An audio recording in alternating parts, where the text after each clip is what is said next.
Takže zdravím všetkých podporovateľov, návštevníkov tejto kampane nefejkuj.sk.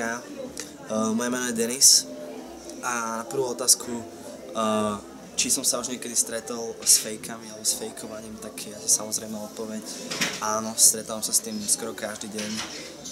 Stretal s tým všade ako hudobník a spevák. Je to vec, ktorá ma asi najviac mrzí, že to je tak rozšírené hlavne na Slovensku a v strednej a východnej Európe. A dúfam, že aj pomocou tejto kampane sa tomu podarí nejak predísť alebo aspoň zničiť to percento toho sťahovania. Či sám používam fejky alebo či fejkujem alebo preberám veci, tak musím odpovedať, že naozaj určite nie. Nikdy som to nepodporoval, nikdy som nebol tohto zástancom. Keď sa mi raz niečo páči, tak si to kúpim, pretože to chcem podporiť. Sám ako spevák viem, že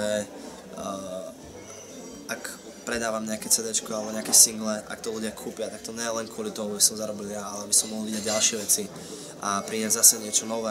Takže ak budete sťahovať a ak budete fejkovať a kradnúť, tak určite sa nikam ďalej neposunieme. Prečo som sa stal súčasťou tejto kampane? Určite preto, že som spevák a viem čo to obnáša, aké náklady idú na tie CDčka, na tie single, na tie videoklipy, na to všetko.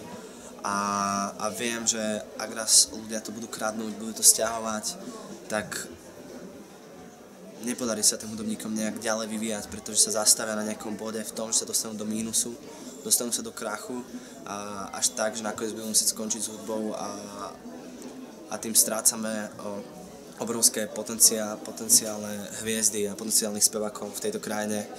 Takže aj touto kampaňou chcem, aby sa podporilo legálne kupovanie alebo sťahovanie za peniaze a aby vychádzali naozaj nové hviezdy, noví speváci, nové talenty aj v tejto krajine. Pretože myslím si, že na Slovensku sa nachádza veľmi veľa nových talentov.